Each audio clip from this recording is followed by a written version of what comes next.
प्रभु राम ने फोड़ी थी इंद्र के पुत्र की आंख। कलयुग में पक्षी के रूप में वे रहते हैं काने। बात उस समय की जब भगवान श्री राम देवी सीता तथा लक्ष्मण के साथ वनवास व्यतीत करते हुए पंचवटी वन में रहते थे। उस समय पंचवटी वन वसंत ऋतु होने के कारण अपने पूरे श्रृंगार में थी। हर जगह हरियाली थी तथा पूरा वातावरण सुगंधित पुष्पों से महक रहा था। देवी सीता वन के इस रमणीय वातावरण पर मंत्रमुग्ध थी। भगवान श्री राम ने देवी सीता को वसंत ऋतु की भेंट देने के लिए वन के सबसे सुंदर पुष्पों की माला बनाने के लिए चुना था तथा एक सुंदर माला बनाकर देवी सीता को पहना दिया। नमस्कार दोस्तों, स्वागत है आप सभी का हमारे चैनल धार्मिक ज्ञान में, जिसमें हम सभी धर्मों की बहुत सारी रोचक और अलौकिक धार्मिक जानकारियाँ आप सभी तक बहुत ही अनोखे और मनमोहक तरीके से पहुंचाते हैं, जो आपको कहीं और नहीं मिलेंगी। इसीलिए हमारे चैनल को अभी सब्सक्राइब करें और इस वीडियो को आखिर तक जरूर देखें। तो दोस्तों आइए शुरू करते हैं। देवलोक में भी देवताओं के मध्य भगवान श्री राम के वनवास के संबंध में अधिकतर चर्चाएं होती रहती हैं। देवराज इंद्र के पुत्र जयंत इन चर्चाओं को बहुत ही रुचि लेकर सुना करते थे। जयंत को इस बात पर विश्वास नहीं होता था कि स्वयं भगवान विष्णु के अवतार प्रभु राम एक सामान्य मनुष्य के रूप में वनवास के कष्टों को झेल रहे हैं। क्या वे सच में भगवान विष्णु ही हैं या कोई साधारण मनुष्य? ऐसा सोच जयंत ने भगवान श्री राम की परीक्षा लेने की सोची। जयंत को अपने ऊपर अभिमान था कि उसके पास बहुत तेज गति है तथा इस अभिमान का कारण ये था कि जब समुद्र से अमृत निकाला जा रहा था तब असुरों से इसकी सुरक्षा के लिए अमृत को जयंत को दे दिया गया। जब उस अमृत को प्राप्त करने के लिए असुर जयंत के पीछे भागे तो जयंत पवन के वेग से उनकी पहुंच से दूर चला गया।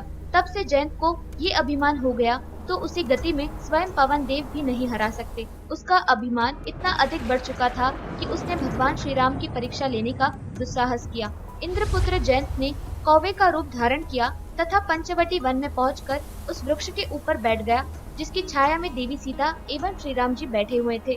माता सीता भगवान श्री राम द्वारा भेंट स्वरूप दिए गए पुष्पों के हार को पाकर बहुत प्रसन्न थी तथा प्रभु राम को भी इस बात की संतुष्टता थी कि महलों के सुखों को छोड़ कष्टों में समय व्यतीत कर रही देवी सीता आज भले ही कुछ देर के लिए परंतु प्रसन्न है।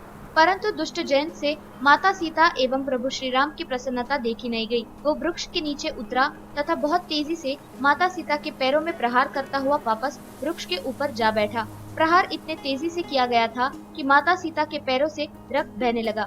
माता सीता के पैरों से बहे रक्त को देख भगवान श्री राम क्रोधित हो उठे तथा उन्हें ये ज्ञात हो चुका था कि ये किसने और किस मंशा से किया है। उन्होंने पास में ही पड़े एक सरकंडे को उठाया तथा उसे अपने धनुष पर रख निशाना साधते हुए उस सरकंडे को आदेश दिया कि दुष्ट को दंड दे। प्रभु श्री राम की आज्ञा पाते ही वो सरकंडा ब्रह्म बाण में परिवर्तित हो गया था तथा जयंत की ओर बढ़ने लगा। ब्रह्म बाण को अपनी ओर आते देख जयंत देवलोक की ओर भागा। भागते भागते जयंत अपने पिता देवराज इंद्र के पास पहुंचा तथा ब्रह्म बाण से रक्षा करने की प्रार्थना करने लगा। जब इंद्र ने अपनी दिव्य दृष्टि से सब कुछ जाना तो वे स्वयं अनिष्ट होने के डर से कांपने लगे। इंद्रदेव अपने पुत्र जयंत से बोले कि तुम्हारी रक्षा अब मेरे बस की बात नहीं, तुम्हें ब्रह्मदेव की शरण में जाना होगा। जयंत अपने प्राणों की रक्षा के लिए जब ब्रह्मदेव की शरण में पहुंचा तो उन्होंने भी इसमें असमर्थता जताई। जयंत अपने प्राणों की रक्षा के लिए इधर उधर भटकने लगा तथा ब्रह्म बाण भी उसके पीछे लगा हुआ था। भागते भागते अंत में जयंत नारद मुनि के पास पहुंचा तथा उनसे बोला, आप तो नारायण भक्त हैं, कृपा मुझे इस कोप से बचने का कोई उपाय सुझाइए। नारद जी को उसकी दशा पर दया आ गई तथा उसे उसकी दुष्टता का पर्याप्त दंड भी प्राप्त हो चुका था। नारद जी ने जयंत को उपाय सुझाते हुए बतलाया कि तुम माता सीता के चरण में जाओ तथा उनसे क्षमा याचना की प्रार्थना करो, यही एकमात्र उपाय तुम्हारे पास है।